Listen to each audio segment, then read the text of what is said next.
Broadcasting live from El Cajon, California, you are listening to Griffin Radio. It's big, it's beautiful, and you're gonna love it. Welcome to Breakfast of Imbeciles, the thinking man's analysis of giant hamster balls, lunch lady larceny, ham, and all the other hard-hitting stories cable news doesn't want you to hear. No, it's not. It's different. It's unusual. Nice. Ladies and gentlemen, Breakfast of Imbeciles. Good morning, everybody. I am DJ Lunchbox here on Griffin Radio on this slightly damp Thursday morning. Totally lost what I was going to say here, and I had to fiddle with my headphones, so I will do that right now. There we go. Now I can hear myself blasting my own brain out. Once again, Breakfast of Imbeciles here on Griffin Radio from 9 to 10 every Thursday and Tuesday mornings. Normally I'm joined by a couple of my fellow classmates, but they seem to have vanished this morning, so I'm assuming they're standing in the hallway laughing at me at the moment, or stuck in traffic, God forbid. It is a little bit damp out there, and as you know, dampness and San Diego do not go very well together, but it has been raining a little bit out there, so... It has made me also moist. And that's the same thing for me, too. So, you know, just be careful out there. Do not drive like a crazy person, a.k.a. college students. And speaking of that, I just wanted to make a little announcement this morning that's sort of something near and dear to my heart.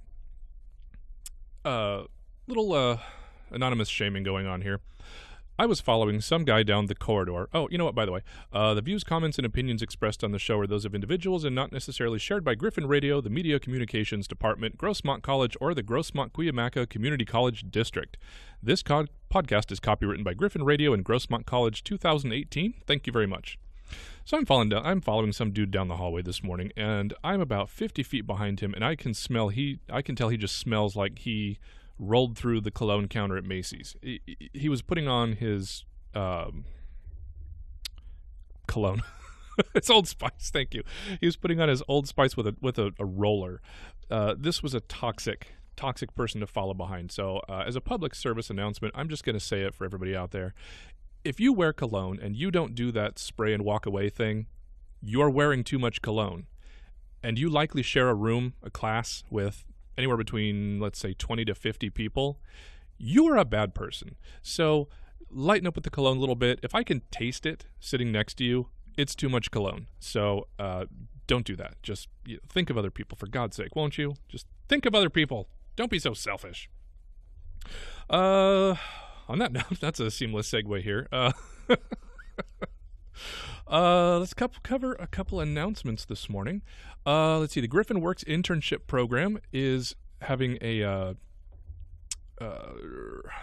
having a session at the Career Center on October 5th. That's tomorrow from at 11:30. So Building 60, Room 140. Let's try this one more time here. Griffin Works internship program is doing sessions tomorrow, October 5th at 11:30 a.m., Building 60, Room 140. You can learn about industries, you can make some valuable connections, build up your resume, which, as we've mentioned here a couple of times, is critical. Your resume is how you sell yourself.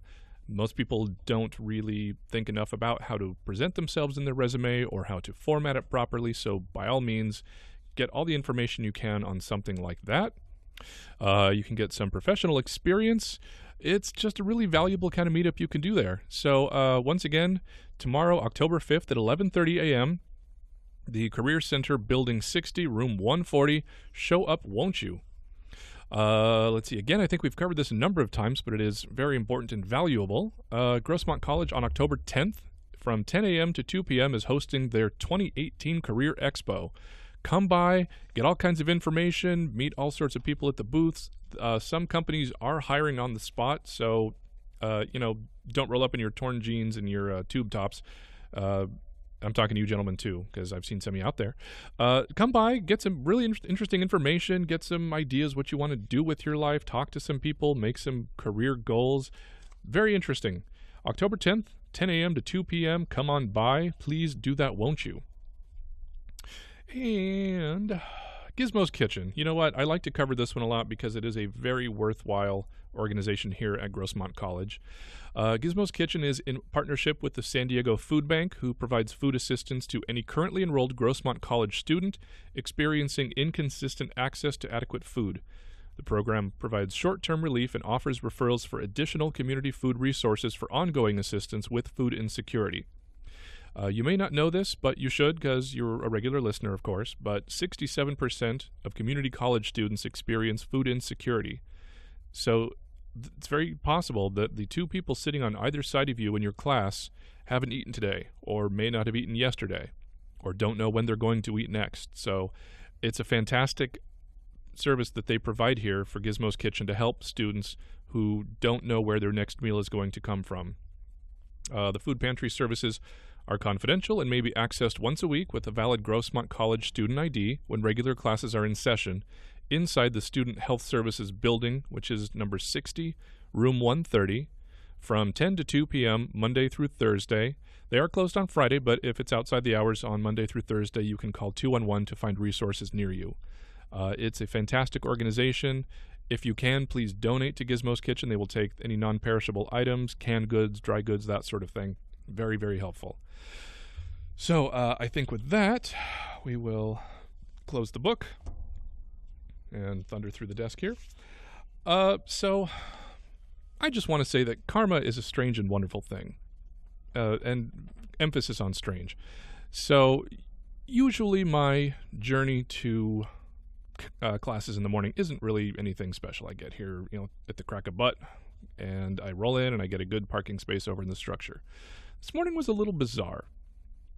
So I get to where I'm usually parking. I usually get a pretty good parking space since I'm pretty early in the morning. And as I'm coming down the lane, there's this other guy in a little car coming the opposite way. And we kind of go around each other, and then we end up sort of stopping where he's at my 11 o'clock and I'm at his 11 o'clock. And we're just kind of giving each other the side eye. And it turns out we are each blocking the parking space that the other wants to park in. So we're kind of sitting there blocking each other's space that we want to park in. And just to highlight the absurdity, let me remind you, there are hundreds of spaces available, but we too have chosen these specific spots to park in. We want to park there. It's going to happen.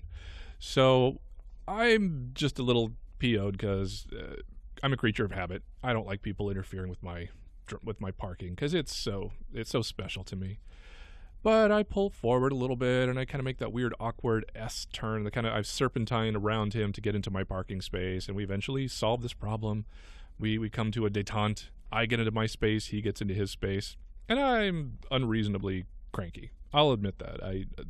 There was no reason for me to be feeling kind of as bitchy as I was. But here's where the weird karma part comes in. I get out of my car, look over to see where he's parking. As soon as I turn around, a campus security officer comes screeching around the corner, parks directly behind his car, apparently to keep him from leaving, jumps out of the car, and runs over to start talking to the guy in the driver's seat. Well, unfortunately, the story doesn't really have a fantastic ending because I didn't actually get a chance to hear what they were talking about, but my ears were perked. My ears were up and they were pointy, and I was trying to hear it. But I just couldn't figure out what was going on over there. I'm sad for that, but... So, just moral of the story here, don't get in the way of my parking space because campus security will randomly come after you for no apparent reason afterwards. Don't look at me like that.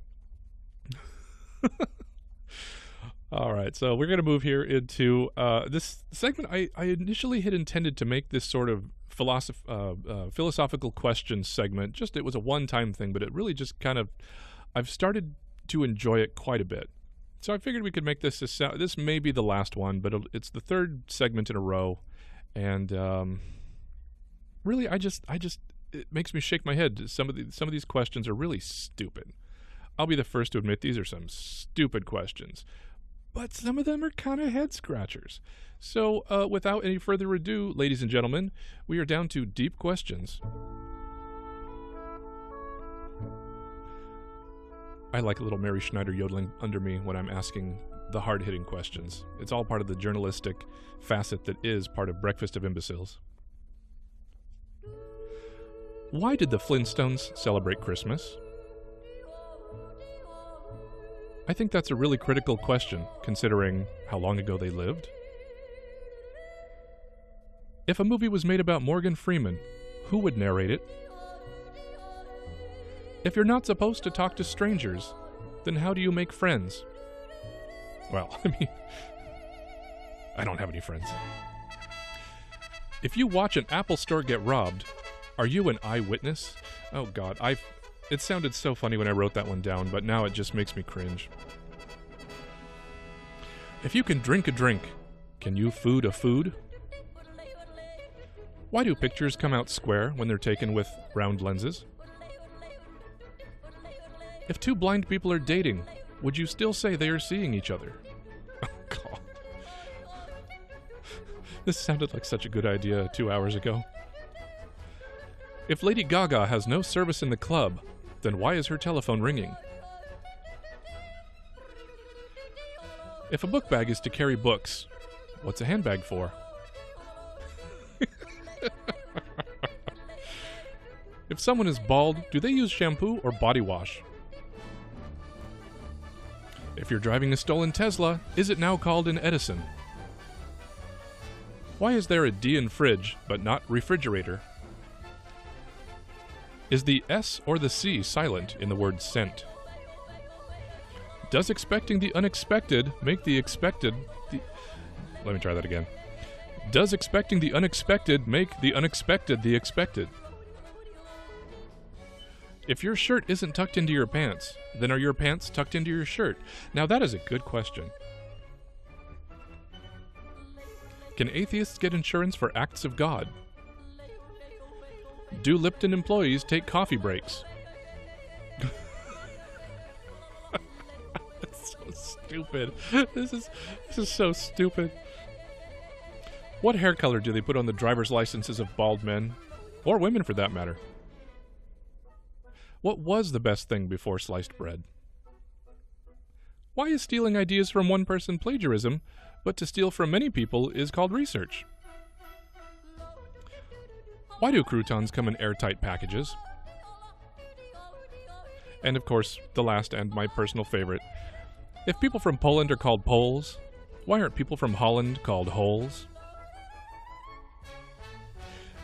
Actually, I lied. My favorite one is actually, what is a corn dog but a meat pole in a corn hole? Yes, thank you very much.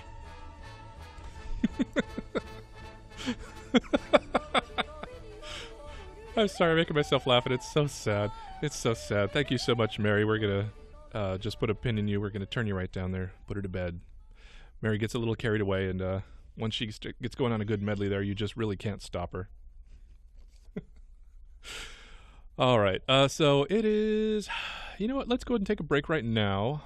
We'll take a break, and then we'll reset and come back for the news here. Once again, I am DJ Lunchbox on Griffin Radio. This is Breakfast of Imbeciles from 9 to 10 every Tuesday and Thursday here. I will be right back, guys.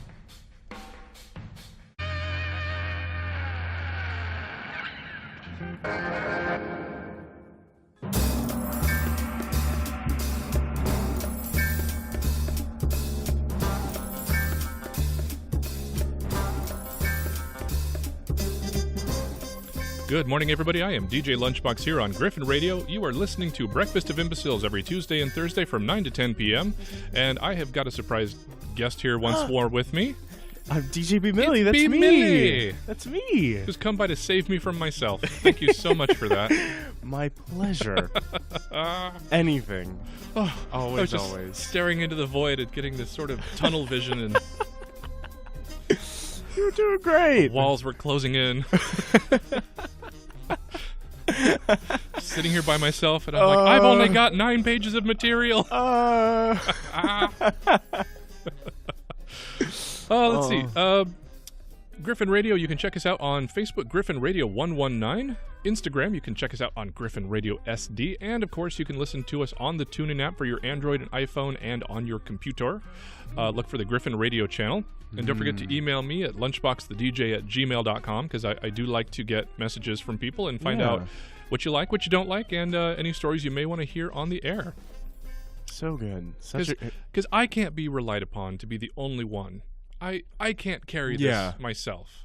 But it's such a good idea because, of course, like, with the stories that you find, you can only find so many for yourself. And, I mean, the internet is what provides, like, most of the interesting stories. And, I mean, I hear people say things all the time, and it's like, what? Like, really? Well, it's funny you say that, because I was looking at one story this morning, and I mentioned it to my sister, and she was like, "Isn't that an old story? Isn't that old?" And it doesn't matter. Yeah. This isn't a news show. We're not here to inform anybody. I'm just whacking around here. This is just baffled at the fact that these stories have happened at any time in history. Exactly. Yeah, so my mom and my sister came down to visit. Your mom is so awesome. Yeah, I was so happy cool. she got to meet most of you. So cool. She was so nice. She was really upset she didn't get to meet LaTanya and Remus. Oh.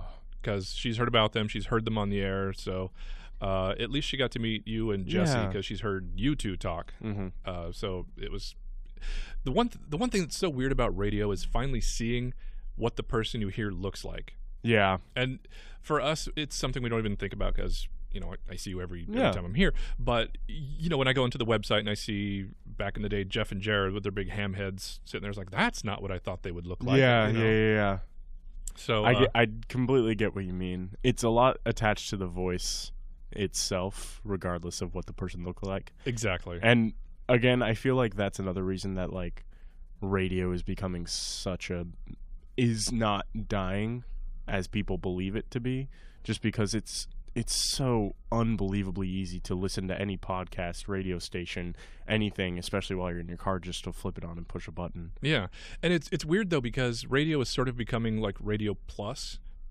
So many of the radio or even podcast radio broadcasters, they have the cameras in their studio, so it's almost like television. Yeah, and I've been hearing that podcasters are getting their podcasts bought by radio companies.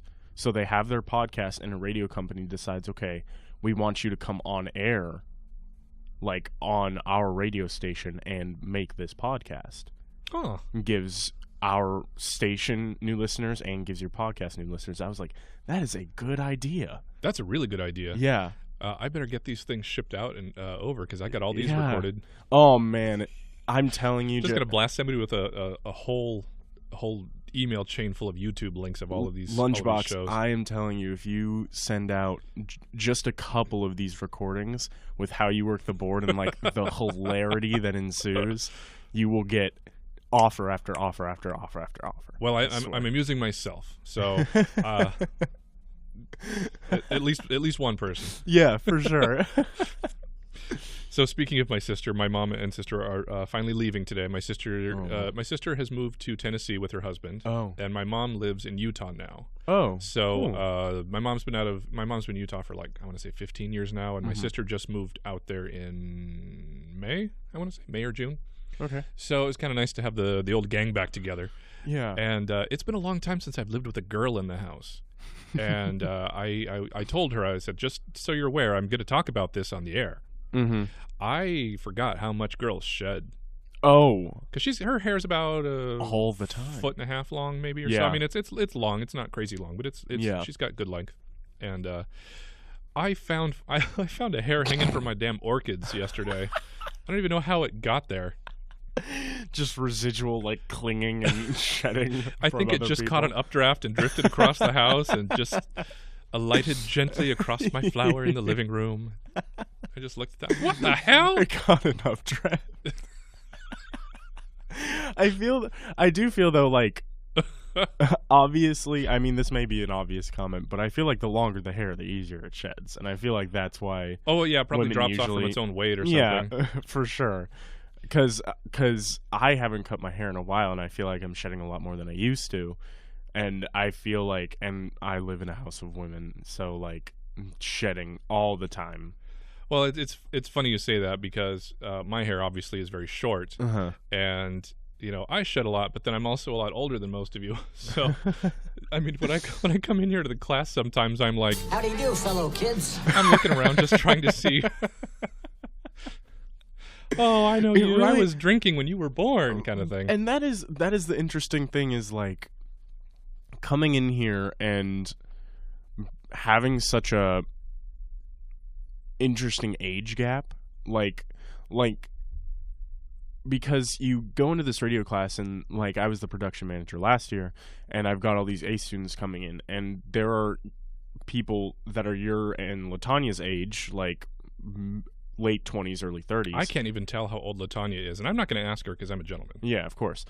But then you've got like fresh out of high school, like 18-year-olds coming in, and it's so interesting to work with both of those age groups dynamically, just because instantly, because of the project that we did last year with like the voice acting and stuff. Well, you get that variety, you get that range. It really is, and it's so interesting to see the difference in work just based on like age alone and how those different age groups work, because especially with you and Richard especially, it was just like, okay, I'm gonna go in here, I'm gonna do my lines, and then you do it, and then you're like, darn it, like and then it messes up, but then you're like, okay, here are the lines, and then you try something different, and you're like looking to me, but then you're going back.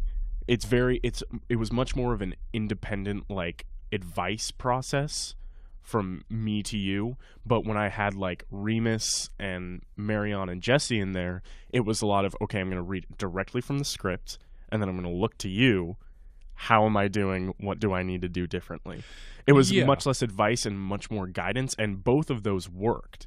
We got good content from both, but it was so interesting to see like the different dynamics of just like by age group alone, like how much more independent, or like here's advice that I want, or I need you to tell me exactly what to do, and then I'll shift it. And a lot of that was comfortability with like the setting of going in there and voice acting, changing your voice, stuff like that. So. And it was a good point in the semester too, because we had gotten to that point, as we've discussed a few times, where nobody was self-conscious about having other people in the room when we were working anymore. Yeah. And I think it's kind of funny because when we have the younger students, the kind of later teens, early mid-20s, they have a lot of the enthusiasm, but then they'll look to you and they're kind of like, is that okay? Is that going to work for you? Is that fine? Yeah. And then the other students like Latanya and myself, actually you didn't get a chance to record her yet. So bad, but I did not know. But you get us, and we're sort of like, I'm going to do it my way. I'm going to do this, and then we kind of look at you. What do you want? Do you want it different? Yeah. Well, Yeah, it was kind of like, I'm doing it this way, and I'm not even going to ask. I'm just doing it my way. Well, I did it my way. And there were times. But it was extremely interesting to just see and that isn't like a lack of independence. I think it's strictly just age group and experience. It's a little bit more confidence, too, exactly. because you kind of have grown a little bit, and this isn't to put anybody down and be like, no, the kids don't know. Oh, they were all great. Yeah, no, they were fantastic. Those so recordings good. You played for us, so good. It's just somebody I think kind of in like my age bracket, we're a little bit like, I have a little bit better idea of what I can do. Yeah, I have a better idea what my range is, what sort of impressions, what kind of voices I can do. Yeah. And it's just a little bit like, here, let me show you what I was thinking about doing, as opposed to you saying, can you do this? And me going, I don't know. Exactly. The way that I described it was, one group was like, okay, I need you to like what I'm doing, and I need you to tell me exactly how you like it. And the other one was like, I need me to like it, and I need you to be okay with like how I'm liking it, like it was much more like, I'm trying to impress is the wrong word, but I'm going to use it for lack of a better term. Like, one group was trying to impress me, and the other group was like, I don't have time to impress you. I'm just trying to impress myself and do the best for me, and then like maybe I'll take your advice in, and we can pull from both. Yeah, and it worked for all the different. Perfectly. For those of you who have absolutely no idea what the heck we're talking about, last semester, B. Millie here had us all recording sections from a Dungeons and Dragons player's handbook, because he's doing this really, really awesome audio project with it. So he corralled as many students as were willing to come in from the radio class to help to record sessions. So that's what we're yammering about here. So I can't wait to see I can't wait to hear what the final project sounds like, because from what I was hearing from some of the other students, everybody did such a fantastic job. And that was what was surprising. was like, no matter the comfortability, everybody just came in and went for it. Yeah. Because we had that setting of like, it's exactly like you said. We were at a point in the semester where it was just like, nobody cares. We're not here to like, it's, again, it sounds very PBS special, but we're not here to judge, man. We're all like very cool about it. This is a learning environment. It's very supportive, and exactly, everybody comes in feeling very self-conscious because this is literally you being put on the spot. Yeah. Or figuratively, literally. Anything you do in this class, you are the focus of attention now. And for a lot of people, that's very difficult. This class has been absolutely amazing in helping myself and many other people overcome that fear of attention, of public speaking. I can do this on the radio, but I still get a little bit ooky when we're down on the quad and people can actually see me. Yeah, doing remotes. But it's better. And now when I'm in a class where I have to get up in front of the class and read a report, do a presentation, whatever, I don't have any problem with that anymore. It's been an amazing personal growth for myself and other people. I completely agree. Yeah. It's not to obvious. I can finish this sentence. Yeah, I had like three concurrently going at the same time there. I'm not exactly impartial, so I can plug this radio class all I want, but there is a lot of valuable things you can take away from this course. If you have no interest in radio, that's fine, but it's really interesting to learn the sort of the hands-on technical, at least, so you can see sort of how the sausage is made. And so when you're driving down the street and you're listening to the radio, you can see in your head what's happening. Yeah. You learn the whole public speaking thing. You learn from fellow students feedback about how you speak, ways to change your modes of ways to change how you speak, learning how to just not be bothered anymore. I think you are completely correct, and I think the most valuable thing that I took from this class was the versatility it shows you, because it's not just coming into class and learning how to get on radio. I mean, that's an extremely important part of this because we're here right now, learning board operations, learning how to fade in and out sound effects. But I mean, your commercials, your audio projects, the commercials that you produce, that was completely out of like radio station-esque like environment, and that was completely in an audio editing video or an audio editing creative environment in a completely separate room. That was just, here's an idea, do you have it? Great, work on it. That's actually a good one that I left out too, is that you learn to sort of focus your creativity. Yes. Because in this class you have a lot of tools that we can use to produce something, say, what would be really funny or what would be really important, because I love comedy. The couple of the promos I've made are silly. Well, thank you. It's so natural. It's just like comes off, and it's like it comes from years of practice of my family staring at me with these goggle eyes, like, what is happening? So, oh man. Anyway, I can't believe we've been wasting 34 minutes of time. I'm sorry. I started and no. That's fine. I think we're going to have some more productions on here that are coming out promoting this class as well. We're going to be revamping a lot of the on-air productions and promos and PSAs and things to get newer things in there, newer students, since we don't have a lot from any of the previous semesters. And so that one of the things we're going to do is be promoting this class because it is a really valuable class, and I don't think it gets enough attention. No. Nobody even really knows it's over here. The building is really tucked away here in the corner, and there's that little banner outside. Plus, even in comparison to, like, real radio stations, not to shout out anybody, I won't name names, but, like, this is a nice studio. This is a really nice studio. This is an extremely nice studio, even for, like, high-quality radio station standards. Like, it's functional. It's got bright lights. Yeah, it's got shiny buttons. It's got shiny buttons, bright lights, knobs, and levers of all kinds. You know what, though, I'm dying for is a phone filter. Little voice cool. changer. I want that so bad. So I think we've wasted sufficient amount of time now that the show's more than half over. For sure. We'll just jump right into the news here on Breakfast of Imbeciles every Tuesday and Thursday from 9 a.m. to 10. I'm DJ Lunchbox. It would be Millie. That's me. We're really going to get my more gosh. disciplined about time management. I here. love it. I love it so much. Oh, my Lord.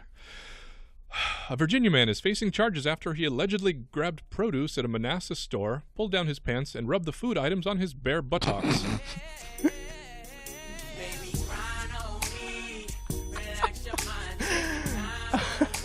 The suspect then allegedly put the tainted produce back on the shelves, according to the Associated Press.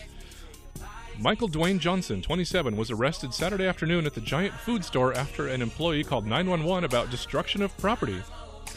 The employee told officers Johnson was seen picking up produce, pulling down his pants, rubbing the produce on his buttocks, and then replacing the produce back on the shelf. I'm going to ask you a question at the end. Yes, please Continue, do. please. I'd say finish it. Johnson was arrested inside the supermarket and charged with 2 misdemeanors, indecent exposure, and destruction of property. According to the police report, store employees had to destroy several pallets of produce, presumably tainted by Johnson's bare taint. No, I didn't.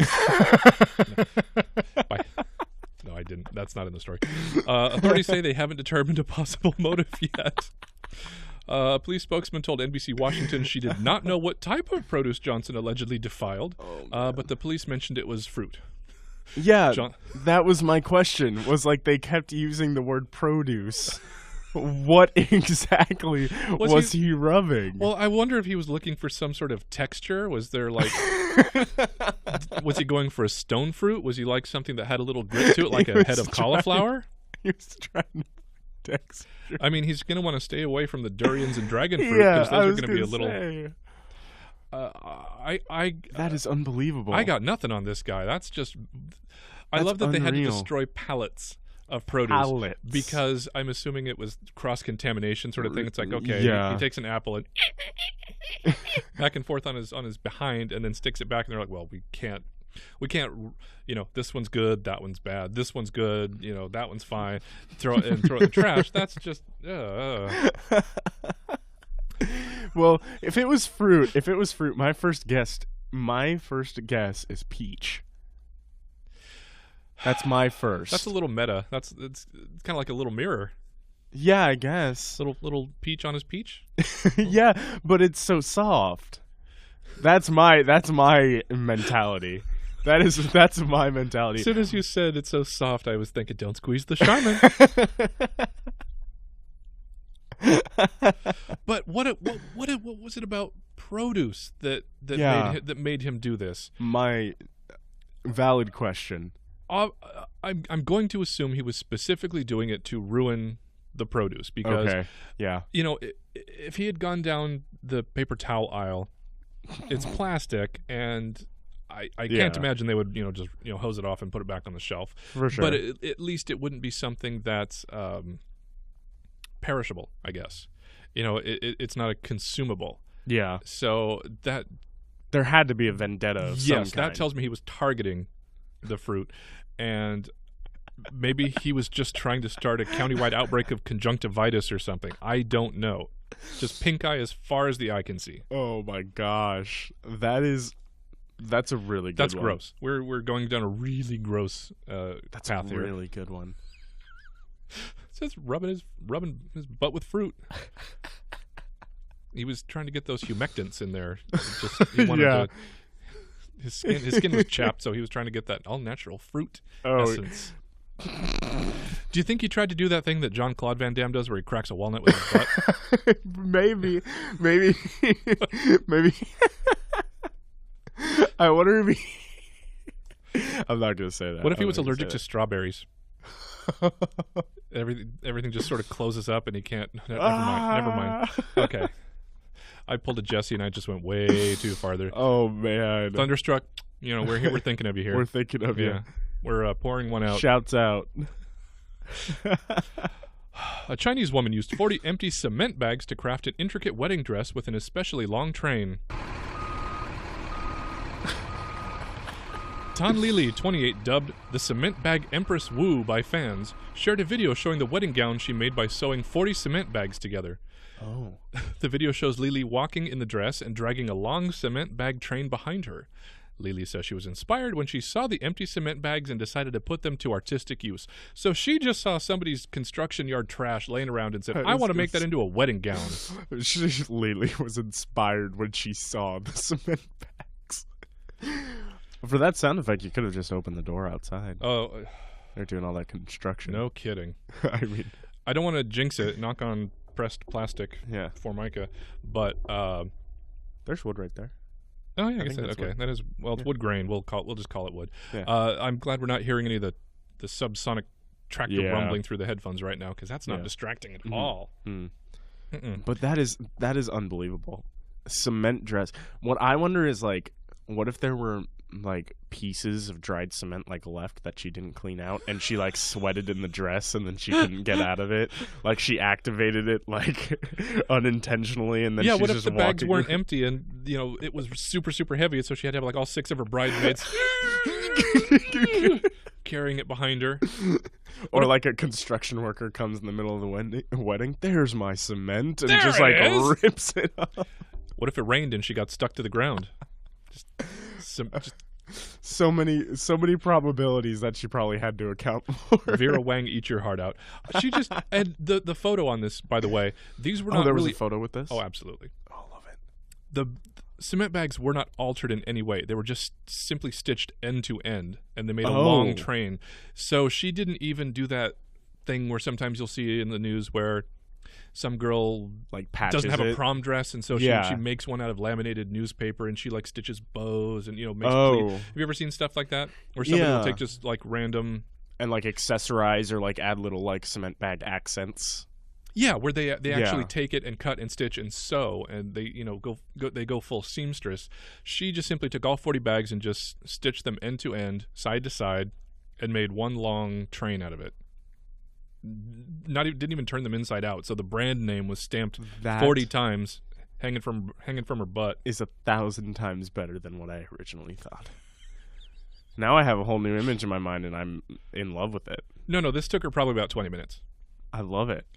20 minutes, probably about 200 staples, I'm guessing, and Staples.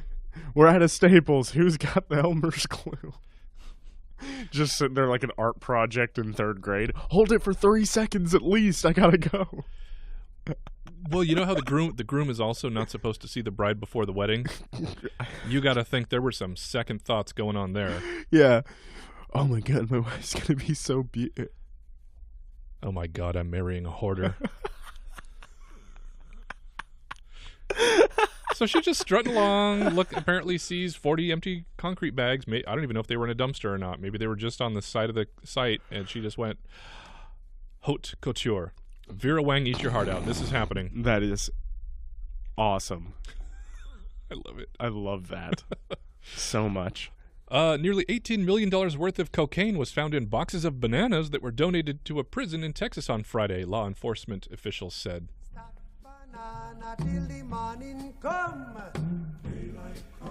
The Texas Department of Criminal Justice said 45 boxes of bananas from Ports of America in Freeport, Texas, were donated to the Wayne Scott Unit, a prison about 32 miles north, due to the fruit being already ripe. But when the corrections officers were unloading the boxes, one of the officers discovered something not quite right. One of the boxes felt different from the others, TDCJ said in a statement. They snipped the straps, pulled free the box, and opened it up. Inside, under a bundle of bananas, they found another bundle full of a white powdery substance. U.S. Customs and Border Protection officials were called in to test the substance and found it was cocaine. Cocaine! So, my question for this one is, there are, again, not to sell myself out or like speak from experience or anything, but from all the movies and television that I've watched, there are a lot of ways to get drugs into a prison. You choose a box of bananas? I don't believe this was meant to be smuggled into the prison. They decided to like give them the leftover bananas. I suspect this was a smuggling. These were boxes of cocaine being smuggled. that simply went to the wrong place. Oh. Because there were 540 packages of cocaine found in these banana boxes worth an estimated $17.8 million. So that's not going to the prison. I was going to say, like, that is a lot to send to a place where law enforcement regularly checks boxes for things. Yeah, people who are having to make turlet wine are not going to have $17 million to spend on coke. You know, their blow habit's not going to be held up very well in prison. There. Yeah. Let's see. Latest example of bananas. This is just the latest example of cocaine being smuggled under the guise of bananas. Last year, authorities in Spain found cocaine hidden inside 57 fake bananas that had been smuggled into the country in a shipment from South America. And in 2015, authorities in Berlin, Germany found 850 pounds of coke that were being smuggled inside banana boxes on their way to several Aldi grocery stores around the city. So it sounds like they're coming from a pretty central source. Okay, yeah. Maybe start looking at the banana distributors. I'm just going to say start there. Not a detective, but... Not a detective, but there is a pattern emerging. I'm just going to say it. I'm going to armchair detective. I'm going to Nancy Grace my way through this with my little handcuff necklace. I'm going to be just like Nancy Grace and know absolutely nothing, but I'm going to have an opinion about this. Yes. There's always money in the banana stand. Of course. Of course It's there in is. South America. Of course there There's is. always money and cocaine, apparently. Who knew? I mean, I'm guessing somebody in the banana packing plant. Excuse me, senor. Is this yours? You need the cocaine? See? Okay. You know, it doesn't help when you laugh silently like that. oh my gosh. It's so Doing that dumb. kind of It's laughing. Oh man.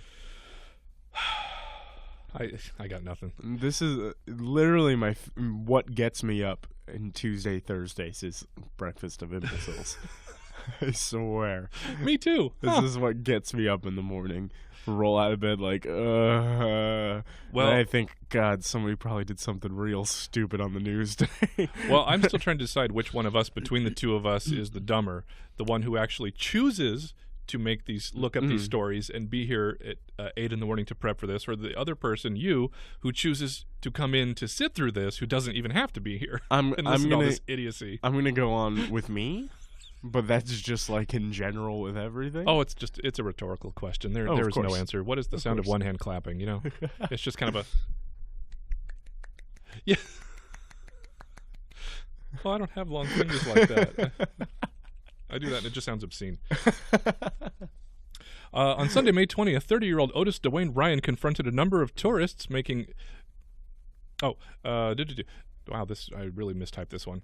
Okay. On Sunday, May 20th, 30-year-old Otis Dwayne Ryan was confronted by a number of tourists for making inappropriate comments to women, who then climbed playground equipment and told children where babies come from. Ever been in a cockpit before? No, sir, I've never been up in a plane before. You ever seen a grown man naked? Joey, you ever hang around the gymnasium? Oh, get out like of town movies with about these sound gladiators. effects. Get out of town. That is too good. The incident occurred approximately at 3 p.m. at Pier 60 in Clearwater Beach, Florida. The arrest report obtained by the Tampa Bay Times stated an officer who spotted Otis nearby, who had approached tourists, made inappropriate comments to women in an attempt to enrage their husbands. I don't know why he would do that. Okay. Otis soon moved on to the children's playground and began to climb the park equipment and started yelling that babies come from women while slurring vulgar language at the children in the playground who were between the ages of 4 and 6. Wow. The parents rushed into the playground to remove their children from Otis. He was arrested and charged with disorderly conduct and booked into Pinellas County Jail. Court records show that in Otis's case, he was found guilty and fined $118, as well as ordered to stay away from the park. So, this dude is just stomping around the park. What? Fined $118. That's it. For running up to a bunch of 4 and 6-year-olds and telling them how babby is made. I was going to say, that seems like a very low fine, especially in 2018. Can you imagine? You're just sitting there on the park and watching your kid, and this guy comes over, trying to make you mad, try to piss off your husband, and then runs off onto the playground. And my other question too is, if he had already been running around all the adults and annoying them, and they're watching him because, parents are already eagle-eyed as it is. Why would they keep their kids on the playground? Not just that, but when they saw him go onto the playground, why did they not run over and, mob justice this guy or at least yank their kids off the playground? Tackle him or get their kids off. Yeah.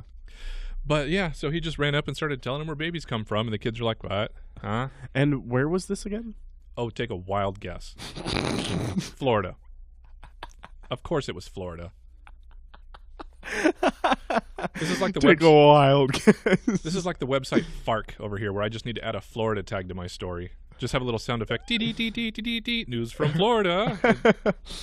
It's our Florida segment. Good God. What we got? One more? An Australian mother said a deadly eastern brown snake slithered into her daughter's crib just an hour after her nap time. Oh, wow. Alicia Mitchley said her 4-month-old baby Sophie had been up for about an hour when she saw the eastern brown snake, known as one of the most venomous snake species in the world, slither into the girl's bedroom at the family's Gold Coast, Queensland home. Mitchell said she watched as the snake quickly moved all around the room, including inside the baby's crib. It was all up around the bassinet, in her cot. It was all over, Mitchley told 9 News. Neighbors were able to use a mop, a pool cleaner, and a set of tongs to capture the venomous serpent, which was handed over to professional snake catchers for relocation. I mean, if you could see me, I'm just shaking my head. I know, his face is blank.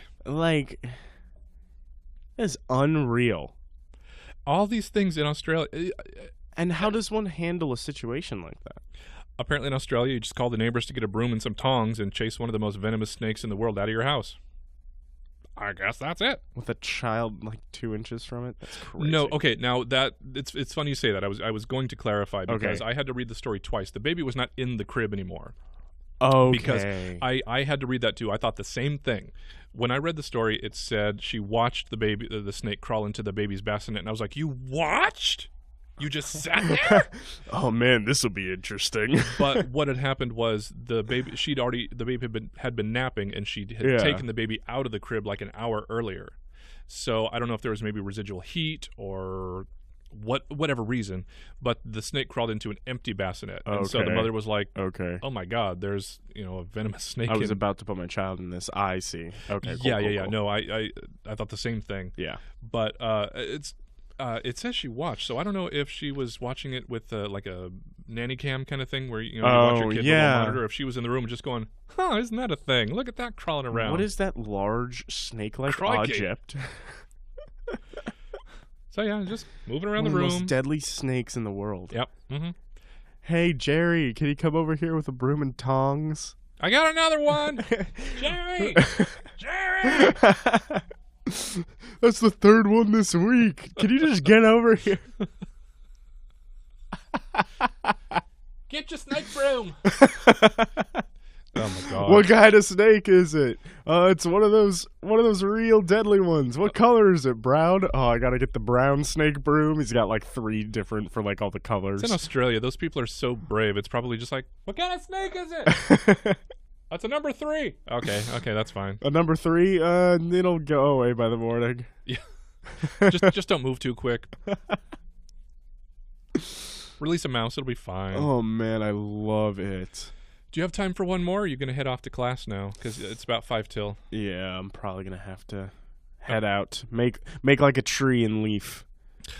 Make like a baby and head out. Head out. Yeah. Yeah. Sorry, buddy. You're going to be off like a prom dress? Okay, that's a good one. I'm officially stealing that. That's mine now. All right. Well, that is actually a good stopping point because the very next story I want to make sure you're here for because it's just going to... be amazing. It's going to curl your hair. And I'm not talking about on your head. I can't wait. Oh, that was just not funny anymore. Well, I guess we're going to put a pin in this here because this hour has gone so darn fast. Yeah. My God, it goes so fast every week. Every time. Every single time. Once again, I am DJ Lunchbox here on Griffin Radio with DJ B. Millie. That's me. Don't forget you can check us out on Griffin Radio 119. Our Instagram is Griffin Radio SD. And don't forget to check us out on the TuneIn app under the Griffin Radio channel for your Android and iPhone. And, of course, you can listen to us on your computer if you are so inclined. Send me an email to lunchboxthedj@gmail.com and let me know what you think. Send me any stories you might want to hear on the news. Thanks a lot, everybody. We will see you next week.